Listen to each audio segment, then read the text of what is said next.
اعوذ باللہ من الشیطان الرجیم بسم اللہ الرحمن الرحیم الحمد للہ رب العالمین الرحمن الرحیم مالک یوم الدین ایاک نعبد و ایاک نستعین اہدنا الصراط المستقیم صراط الذین انعمت علیہم غیر المغضوب علیہم ولا الضالین آمین۔ ہم نے اس ویڈیو سے گزشتہ ویڈیو کے اندر پہلی ویڈیو کے اندر اہدنا الصراط المستقیم صراط الذین انعمت علیہم غیر المغضوب علیہم ولا الضالین پر مفصل گفتگو پڑھ لی تھی، سن لی تھی، لیکن یہاں پر کچھ سوال ہوتے ہیں۔ سوال نمبر 1، ہم اللہ تعالیٰ سے یوں دعا کرتے ہیں اہدنا الصراط المستقیم، اے اللہ ہمیں سیدھے راستے پر چلا۔ سوال یہ ہوتا ہے کہ جب ہم سیدھے راستے پر ہیں تو پھر اللہ تعالیٰ سے سیدھا راستہ کیوں مانگتے ہیں؟ بار بار ہم یوں کیوں کہتے ہیں اے اللہ ہمیں سیدھے راستے پر چلا؟ سیدھے راستے پر ہیں تبھی تو نماز پڑھتے ہیں، تبھی تو اللہ کو ایک مانتے ہیں، تبھی تو آپ صلی اللہ علیہ وسلم کو خاتم النبیین مانگتے ہیں۔ ماننے کے باوجود پھر بھی ہم کہتے ہیں اے اللہ ہمیں ہدایت عطا فرما، اے اللہ ہمیں سیدھا راستہ دکھا، اے اللہ ہمیں سیدھے راستے پر چلا۔ پھر ہم یہ سوال کیوں کرتے ہیں؟ جواب، ہدایت یافتہ ہوتے ہوئے موت تک ہدایت پر قائم رہنے کی ہم اللہ تعالیٰ سے دعا کرتے ہیں، ثابت قدمی کی اللہ تعالیٰ سے دعا کرتے ہیں۔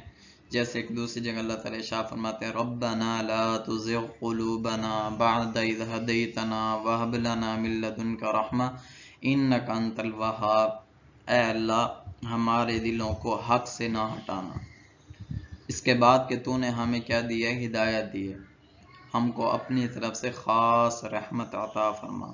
اب بہت زیادہ رحمت نازل کرنے والے ہیں، اس وجہ سے ہم اللہ تعالیٰ سے دعا مانگتے ہیں اے اللہ ایمان دینے کے بعد، ہدایت دینے کے بعد ہمیں ہمیشہ ہدایت پر، ایمان پر ثابت قدم رکھنا، ہماری موت بھی ہدایت پر ہی آئے، ہماری موت بھی سیدھے راستے پر چلتے ہوئے آئے۔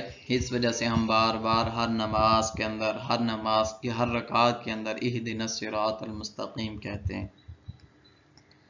آگے ایک دوسرا سوال ہوتا ہے، آج کے اس پرفتن دور میں ہر ایک یہ کہتا ہے کہ میں سیدھے راستے پر ہوں، یہودی ہے، عیسائی ہے، نصرانی ہے، قادیانی ہے، کوئی بھی ہے، کسی فرقے سے بھی تعلق رکھتا ہے، تو ہر ایک یہی کہتا ہے کہ میں سیدھے راستے پر ہوں۔ تو آیا کہ کون سیدھے راستے پر ہے؟ قرآن پاک میں اللہ تعالیٰ فرماتے ہیں وَأَنِ اعْبُدُونِي هَذَا صِرَاطٌ مُسْتَقِيمٌ، تم میری عبادت کرو یہی سیدھا راستہ ہے۔ سوال یہ ہوتا ہے کہ عبادت تو ہر فرقہ کرتا ہے، تو صحیح فرقہ کون سا ہوگا؟ اس کا جواب اللہ تعالیٰ نے اس آیت کے اندر دیا صراط الذین انعمت علیہم، کہ جن لوگوں پر اللہ تعالیٰ نے انعام فرمایا وہ سیدھے راستے پر ہیں۔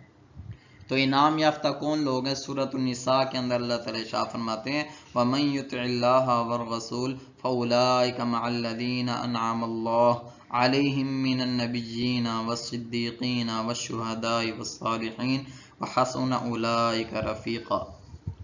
جو اللہ کی اطاعت کرے گا، اللہ کے رسول کی اطاعت کرے گا، یہی وہ بندہ ہوگا جو ان لوگوں کے ساتھ قیامت والے دن اٹھایا جائے گا جن پر اللہ تعالیٰ نے انعام کیا۔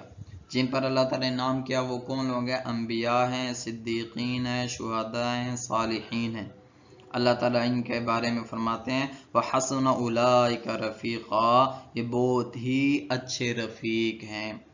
تو جو بندہ یہ دعویٰ کرتا ہے کہ میں ہدایت پر ہوں، میں سیدھے راستے پر ہوں، تو اس کو دیکھنا چاہیے آیا کہ وہ انبیاء، صدیقین، شہداء، صالحین کے راستے پر ہے یا نہیں ہے۔ اگر وہ ان کے راستے پر ہے تو اس کو خوش ہو جانا چاہیے کہ وہ صحیح معنوں میں صراط المستقیم پر دنیا میں چلنے والا ہے۔ اگر اس کا نظریہ، عقائد، سوچ، اعمال اس سے ہٹے ہوئے ہیں، انبیاء، صدیقین، شہداء، صالحین کے اعمال سے، عقائد سے اگر وہ ہٹا ہوا ہے تو اس کو اس دنیا میں رہتے ہوئے ہی اپنے بارے میں فکر کرنی چاہیے کہ وہ صحیح معنوں میں ہدایت کی طرف آ جائے، سیدھے راستے کی طرف آ جائے۔ وما توفیقی الا باللہ وما علینا الا البلاغ.